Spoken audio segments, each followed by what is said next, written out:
And Mr. Cray made the statement that his favorite American stock is Berkshire Hathaway.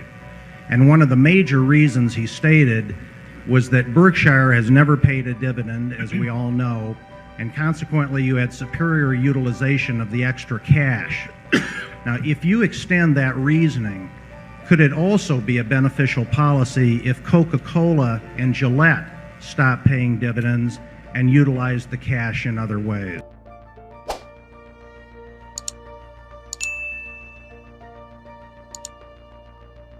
Well, it depends what they could use how they would utilize the cash and what they could use it for.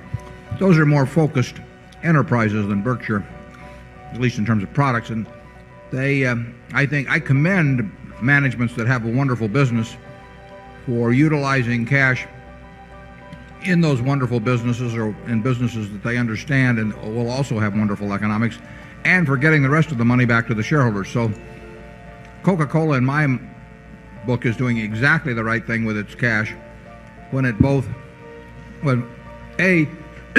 uses all the cash that it can effectively in the business to expand in new markets and all of that sort of thing. But then beyond that, it pays a dividend which distributes cash to shareholders, and then it repurchases shares in a big way, which returns cash on a selective basis to shareholders, but in a way that benefits all of them. So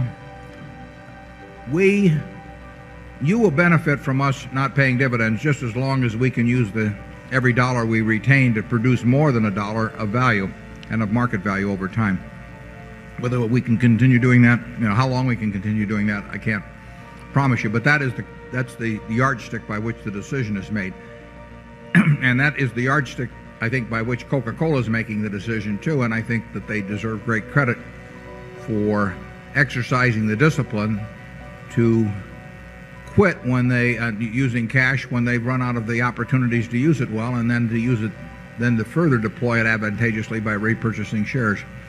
I think one of the things I admire about my friend Bill Gates, he's got $4.5 billion of cash in Microsoft, and there are very few managements can stand having $4.5 billion of cash and not doing something unintelligent with it. So far, it's made sense for us to retain everything we earn, and I think it'll make sense for a while longer, but it may not make sense indefinitely. In terms of not paying dividends, we don't pay dividends because we think we can turn every dollar we retain into more than a dollar of market value. I mean, the only reason for us to keep your money is if it becomes worth more by us keeping it than it would be worth if we gave it to you. And if we can create more than a dollar of market value for every dollar we keep, you're better off whether you want to take that dollar out by selling a little piece of your stock or whether you continue to leave it in. That's the test. If we come to the conclusion that we can't do that, and we could come to the conclusion sometime, then we should distribute it to you. The interesting thing is, we're in certain businesses, for example, See's Candy being one. We don't have a way to intelligently use all of the money that See's generates within the See's Candy Company.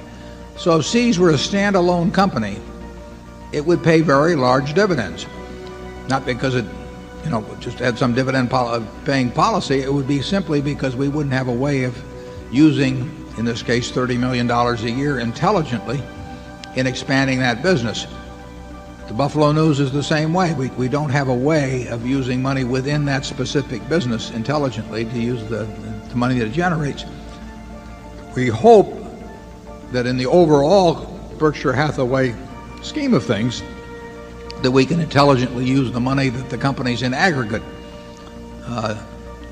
generate for us. And we think so far we have, and we think the prospects are reasonably good that we can continue to do that.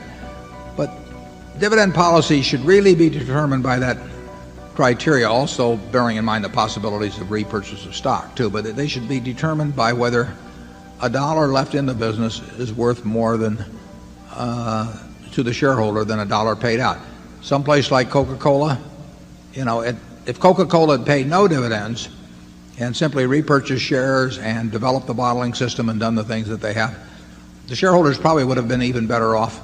They've been sensationally well off as it is, but they probably would have been even better off than they have been with the dividend policy they have had. And that's Gillette and Disney and companies of that sort that have got these terrific opportunities to use capital within the business or to repurchase shares of a company that simply can't be replaced. If that usually is the best use